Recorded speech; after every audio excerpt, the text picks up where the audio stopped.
네, 할렐루야. 반갑습니다. 박상일 목사입니다. 오늘 다 같이 은혜 나누실 하나님의 말씀은 마태복음 28장 18절로 20절의 말씀이 되겠습니다. 우리가 익히 많이 들어보신 말씀 중에 하나죠. 마태복음 28장 18절로 20절. 제가 봉독을 하도록 하겠습니다. 예수께서 나와 일러 가라사대 하늘과 땅의 모든 권세를 내게 주셨으니 그러므로 너희는 가서 모든 족속으로 제자를 삼아 아버지와 아들과 성령의 이름으로 세례를 주고 내가 너희에게 분부한 모든 것을 가르쳐 지키게 하라. 볼지어다 내가 세상 끝날까지 너희와 항상 함께 있으리라 하십니다. 아멘. 예, 오늘 이 본문을 통해서 제가 말씀을 제목을 좀 잡아보면 당신은 어느 소속의 제자입니까? 귀하는 어느 소속의 제자입니까? 제자라는 말은 스승이 있기 때문에 제자라는 말에서 의미되겠죠. 스승과 제자는 뗄 수가 없는 상황입니다.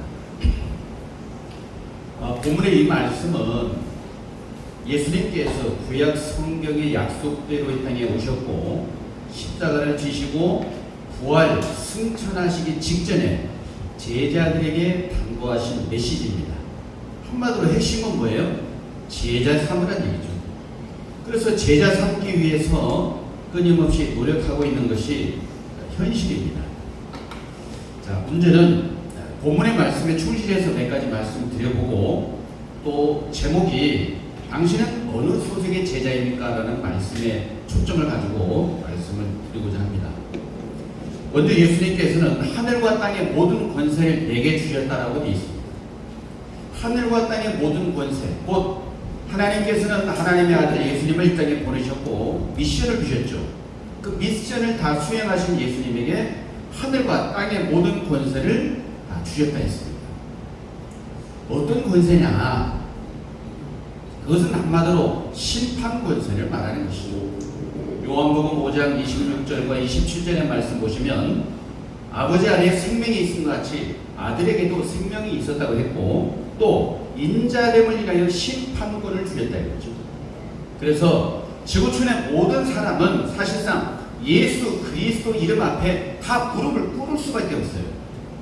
그래서 하늘과 땅의 모든 권세를 주셨다 했으니 하늘의 영의 세계와 땅의 육의 세계의 모든 걸 다 심판할 수 있는 권세를 예수님이 받으신 것입니다. 그럼 영의 세계는 누구를 심판해야 되냐? 범죄한 천사들이죠. 타락한 영들, 귀신들. 2000년 전에 사람들은 메시아를 못 알아봤지만 귀신은 알아봤습니다. 마태복음 8장 29절 이하에 보면 하나님의 아들이여 우리와 당신이 무슨 상관이 있나이까? 때가 되기 전에 우리를 괴롭게 하기 위해서 왔나이까? 이런 말씀을 합니다. 이런 말을 하죠. 귀신이 말씀하는 거예요. 그 말은 즉슨 아직 자기가 때가 되지 않았다는 거예요. 그러니까 귀신의 역사는 타락한 이후로 결국은 2000년 전 예수님 때를 거쳐서 어느 때가 되면 결국 갇히게 되는 것인데 그 갇힐 곳은 바로 무저갱이겠죠.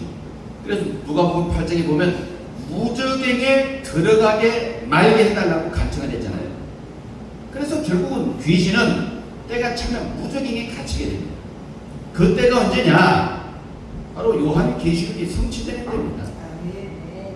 계시록 20장에 보니까 용을 잡으니 옛 뱀이요 마귀요 사단이라 잡아 1000년 동안 결박하여 무저갱에 던져 잠근다 했어요. 그렇게 심판하시는 분이 예수님이세요. 자, 땅의 권세, 지구촌의 모든 사람은 다 죄인이죠. 죄는 사람의 마음에 기록이 된다고 성경이 나와 있습니다. 자기 행한 대로 때가 되면 다 이제 심판을 받게 되는데 계시록 20장 12절 이하에 보게 되면 모든 사람, 물론 대수하고 그 보좌 앞에 섰다고 했고 사실상 모든 사람은 책들에 기록된 대로 심판을 받는다 이런 말씀이 있습니다. 그래서 이렇게 심판권을 주셨다는 걸 알 수 있고요. 그 다음에 제자 삼으라 했는데 여기서 뭐 제자 삼기 위해서 많은 노력을 하시는 게 현실인데 문제는 제자와 스승을 먼저 생각해 볼 필요가 있습니다. 스승은 어쨌든 간에 자기를 이끌어주는, 자기를 가르쳐 이끌어주는 사람을 우리가 스승이라고 말할 수 있고, 또 제자는 지식이나 어떤 덕을 갖춘 사람으로부터 가르침을 받은 사람을 제자라고 하는 거죠. 그러면 우리 기독교 세계에서 제자 삼으라 해서 저마다 예수 이름 전해서 제자 삼는 일이 있습니다. 제가 드리고 싶은 말씀은 딱 제자가 성경적으로 고찰해 보면 딱 세 종류가 있다고 저는 확인을 했습니다.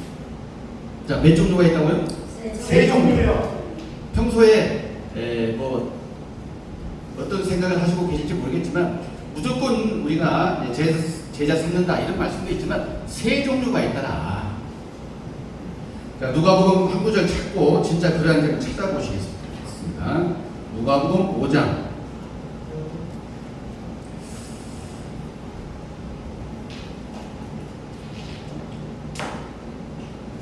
33절만 보겠습니다. 제가 시간 관계상 공부하겠습니다. 누가복음 5장 33절에 보면 저희가 예수께 말하되 요한의 제자는 자주 금식하며 기도하고 바리새인의 제자들도 또한 그리하되 당신의 제자들 먹고 마시나이다 라고 되어 있어요. 여기 보면 제자가 셋이 나오죠. 요한의 제자, 바리새인의 제자, 예수님의 제자. 바리새인은 스승이 되고 요한도 스승이에요. 예수님도 스승이에요. 그러니까 스승과 제자는 뗄래야 뗄 수가 없는데 몇 종류가 있어요? 보니까 세 종류가 있다 이 말이에요. 세 종류. 이 사람들이 다 신앙 안 하느냐? 다 신앙하죠. 바리새인도 율법을 바탕으로 나름 하나님을 인도하는 사람이고, 세례요한도 길 예비의 사자로 오신 또 나름 하나님의 사자고, 예수님은 또 성경의 약속대로 오신 분입니다. 그러면 겉으로 볼 때는 다 똑같은 신앙을 하고 있는데 예수님께서 또 보시는 판단 기준은 어디에 있느냐? 바리새인들은 소경입니다. 마태복음 23장에 보면 화 있을진저 소경된 인도자니 질책하시죠. 마태복음 23장 16절에. 그러니까 소경이라는 것은 눈 감아보세요. 아무것도 안 보인다는 거죠. 어둠이라는 얘기입니다. 어둠. 눈은 뜨고 있지만 뭐 육안을 지금 말씀하는 게 아니라 소경된 인도자여라고 질책을 하시는 것처럼 그들은 인도자는 인도자인데 지도자는 지도자인데 영적으로 눈 감은 사람의 얘기죠. 눈 감은 지도자가 있다는 얘기죠. 그러니까 눈 감은 지도자를 믿고 따라가는 제자가 있는 거고, 그럼 어떻게 되겠습니까? 소경이 인도하니까 다 구덩이에 빠진다. 이런 결론에 도달하게 되는 것이죠. 문제는 제자가 되는 게 중요한 게 아니라 소경된 인도자를 따르면 안 되겠죠. 그러면 이게 보니까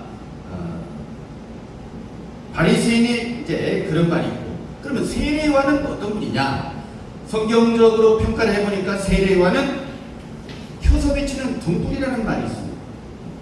요한복음 5장 35절에 요한은 켜서 비치는 등불이다. 세례요한이 뭐 등불 들고 다니는 사람은 아니지 않습니까? 영적으로 그렇다는 얘기죠. 그래서 너희가 일시 그 빛에 즐거이 있기를 원하였거니와 라는 말씀입니다. 내게는 요한의 증거보다 더 큰 증거가 있다. 그러니까 세례요한은 등불이고 예수님은 뭐가 되는 거예요? 등불이 아니라 빛이 되는 거죠. 그러니까 등불과 빛의 차이는 어떤 차이냐? 등불은 주변을 비추는 거 아닙니까? 어두웠을 때. 예수님은 해와 같이 강력한 등불과는 비교도 안 될 정도로의 큰 강력한 빛이죠. 그러니까 등불과 빛의 차이는 결국 증거의 차이라고 되어 있습니다. 내게는 요한의 증거보다 더 큰 증거가 있다. 저 소경된 사람은 아예 증거를 못합니다. 왜? 무지하고 어리석고 무식하고 오해를 하고 있습니다. 그러니까 사실상은 인도를 하지 말아야 될 입장의 사람이고, 세례 요한이라는 분도 대단하지만 그분도 주변만 비추는 거죠. 주변, 등불이라고 하는 거예요. 그래서 어둠에 속한 그 바리새인들에 속한 그 수많은 사람들이 세례 요한의 메시지를 듣고 보니까 전혀 들어보지도 못한 말을 막 해주니까 너무 기쁜 거죠. 그래, 너희가 일시 그 빛에 즐거이 있기를 원하였거니와, 이런 말이 있어요. 그래서 사실은 성경 흐름상 보면 세례 요한의 제자였다가 예수님의 제자가 된 사람이 대표적으로 누구냐면 안드레입니다. 요한복음 1장에 보시게 되면 사실상 안드레는 세례 요한의 제자였습니다. 그래서 세례 요한을 쫓아갔다는 것은 저 바리새인들과는 짝하지 않고 그래도 말씀을 추구하고 그래도 그 말씀 옳다고 인정하는 그런 사람에 속한 거예요. 그런데 이제 빛을 만나다 보니까 등불의 역사가 이제 끝이 나고 빛의 역사, 메시아가 오셨구나라고 발견하고 제자가 된 것입니다. 왜 이런 말씀 드리느냐? 어둠, 등불, 빛, 이러한 것이 남의 얘기가 아니라 사실은 오늘날도 우리가 생각해 볼 필요가 있기 때문에 말씀을 드리는 겁니다. 예수님은 빛인 줄 믿습니다. 요한복음 1장에 예수님은 참빛이라고 했어요. 참빛. 요한복음 8장 12절 나는 세상의 빛이다. 또한 내가 세상의 빛인데 결국 목적이 뭐냐? 나를 따르는 자는 어둠에 다니지 아니하고 생명의 빛을 얻으리라 그랬어요. 예수님은 메시아로 오셨고 결과적으로 어둡고 캄캄한 무지한 심령들이 메시아를 알아보기를 소원한 거죠. 그런데 어둠에 다니지 않게 한다는 그 자체는 바리새인들 밑에 그 가르침이 옳은 줄 알고 거기서 죽도록 헌신하고 충성하고 봉사하고 있는 이 자체가 어둠에 구하는 거 아니겠습니까? 냉철하게 보면 그렇다는 거죠. 그래서 실질적으로 신앙세계 흐름상 어둠, 등불, 빛입니다. 어둠, 등불, 빛. 그러니까 어둠에 속한 사람도 안 되고 등불에 속한 사람도 완전하지 않고 결국은 빛에 속한 사람이 되셔야 되겠죠. 안 그렇습니까? 그러면 예수님께서 이 땅에 생명의 빛으로 오셨고 요한복음 12장 46절에서도 나는 빛으로 세상에 왔나니 무릇 나를 믿는 자로 어둠에 거하지 않게 하려 합니다. 목적은 그겁니다. 그래서 2000년 전에 결국 빛 대신 예수님께서 이 땅에 오셔서 간절히 바라는 것은 제발 빛을 믿어라. 그러면 빛의 아들이 된다 그랬거든요. 그러면 빛이 항상 있는 게 아니라 빛은 떠나게 됩니다. 하나님도 예수님도 다 떠나시게 된 거예요. 그래서 이 땅에는 뭐가 오느냐? 어둠이 오고 맙니다. 어둠이 오는 거예요. 요한복음 12장 36절에 내가 너희에게 아직 빛이 있을 동안에 빛을 믿으라. 그리하면 빛의 아들이 되리라. 그렇게 말씀하셨죠. 빛이 있을 동안에 빛을 믿으라. 요한복음 9장 4절로 5절에 보니까 때가 아직 낮음에 나를 보내신 이의 일을 우리가 하여야 하리라. 밤이 오리니 그때는 아무도 일할 수 없느니라. 이런 말씀이 남의 얘기가 아니라는 거예요. 정리해 보면 소경된 바리새인, 등불 세례요한, 빛 대신 예수님. 소경된 서기관 바리새인들은 무지한 사람이고 진리가 없고 오해하고 오해의 늪에 빠진 사람이고 세례요한은 부분적인 사람이고 예수님은 완전한 분이에요. 아시다시피 세례요한은 길리기 사제로 메시아를 증거해야 될 사람 아니겠습니까? 문제는 그 빛을 알아보는 사람이 너무 적었다는 거죠. 제자들, 문도들 그 수준이었습니다. 그리고 하나님, 예수님 다 떠나셨어요. 그 이 땅에 뭐가 오겠습니까?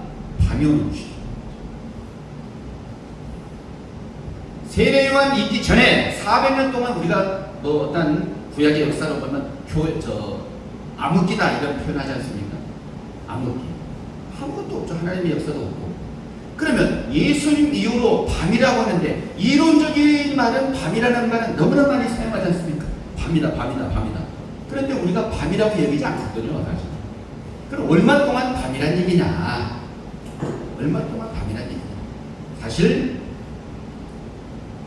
너무나 많은 세월 동안 밤이었다. 성경 한 구절을 보고 누구는 이렇다, 누구는 이렇다. 제가 우스갯소리로 산토끼의 반대말이 뭐라고 퀴즈를 내보긴 합니다. 산토끼의 반대말. 산토끼의 반대말 뭐죠? 기토산. 그렇죠. 끼토산이죠. 끼토산. 산토끼 반대말은 끼토산이라는 말이 있고요. 산토끼의 반대말은 죽은 토끼가 있습니다. 산토끼의 반대말 집토끼, 산토끼의 반대말 바다토끼, 이렇게 다 한 가지를 두고도 여러 가지 표현할 수 있다는 거예요. 문제는 최고의 어떤 정점의 표현은 뭐냐? 다 일리가 있어요. 나름 최고의 정점은 바로 알카리 토끼라고 말할 수 있습니다. 그러니까 성경 한 구절을 보고 누구는 끼토산 수준의 말, 누구는 집토끼 수준의 말, 누구는 죽은 토끼 수준의 말, 나름 일리가 있어요. 그러나 최고의 정점 알카리 토끼는 나와야 되지 않겠는가? 이게 바로 빛 대신 예수님이 바로 빛이란 얘기는 몸에서 빛이 나는 역사도 있지만 태초의 말씀이 바로 빛 아니겠습니까? 그 태초의 말씀이 하나님이고 그 말씀 안에 생명이 있고 그 말씀이 빛이라 했습니다. 그러니까 태초의 말씀이 바로 빛이니까 결국 밤이란 얘기는 교회에 사는 진행되어 왔지만 이 땅에 사실상 빛 대신 말씀은 없었다는 거 아니겠습니까? 그러면 결과적으로 누가 어둠 속에 서 있을 때에 어둠이라고 시인하고 빛을 찾고 있을까? 이런 것도 한번 생각해 볼 필요가 있고요. 오늘날도 결과적으로 이 지구촌에는 제가 볼 때는 성경의 기준으로 볼 때는 어둠에 속한 제자가 있고요. 등불에 속한 제자가 있고 빛에 속한 제자가 있다라고 생각이 됩니다. 우리는 먼저 예수님께서 바리새인들을 질타했던 것처럼 소경된 바리새인 하면서 했던 것처럼 우리는 소경이 되면 안 되지 않겠습니까? 인도자가 눈을 떠야 되는 것이고 그래야 어떤 사람이 어디로 가는지 바른 길로 인도해야 되고 예수님은 너희가 선생되기를 좋아하지 말라 했지 않습니까? 성생된 너희가 오히려 더 받을 벌이 크다. 차라리 가만히나 있었으면 본인이나 혼자 지옥 가는데 여러 사람을 막 수십만 수천 이런 사람들을 안다고 가르쳤으니 죄가 크다는 거예요. 그래서 기왕이면 우리가 이런 어떤 귀중한 자리를 통해서 서로가 서로를 존중하면서 서로 얻으라고 모두가 눈이 열리고 귀가 열리고 모두가 다 빛에 속한 하나님의 귀한 스승과 제자의 역사가 있으시기를 간절히 바라겠습니다. 그런 마음으로 당신은 어느 소속의 제자입니까? 어느 소속의 스승입니까? 이런 질문을 제목으로 잡았던 것입니다. 그래서 오늘날 결론적으로 오늘날도 오랜 세월 동안 밤이었다. 밤 시대에 누가 과연 거기서 뭐라고 말할 수 있냐 이거죠. 근데 밤이라고 이론적으로는 알지만 인정하지 않는다. 그래서 결국은 어떻게 되느냐? 결국 빛이 출현되어야 다 해결됩니다. 근데 이미 예수님은 빛을 출현시키겠다고 성경은 예언을 해버렸습니다. 계시록 21장 24절에 보시면 만국이 그 빛 가운데를 다닌다 이런 말씀이 있습니다. 만국이 천하 만국이 빛이구나 하고 알아볼 때가 있다는 거죠. 우리는 그러니까 아까도 좋은 말씀 하셨는데 결과적으로 여기서 누구 이렇다 저렇다 말할 자격도 없거든요. 밤 시대에 뭐가 찬양한 게 뭐가 있습니까? 주님 보실 때는 다 어둠이에요. 그러니까 어둠에서 많은 사람 세력이 크다 보니까 뭔가 진짜 간절해 보이지만 빛을 만나버리면 그냥 다 드러나버립니다. 눈 감으면 아무것도 안 보이고 눈 떠버리면 확 보이는 것처럼 태초의 말씀은 빛이라 했습니다. 그 빛이 빛의 속도로 우리 심령과 관절과 볼수 다 밝아져야 됩니다. 지금 우리가 그런 어떤 중차대한 사명을 감당해야 될 그런 시대에 살고 있는 줄 믿습니다. 우리 모두가 다 빛에 속한 스승이 되시기를 간절히 주님의 이름으로 기원드리겠습니다. 대단히 감사합니다. 시간 관계상 기도가 좀 드리겠습니다.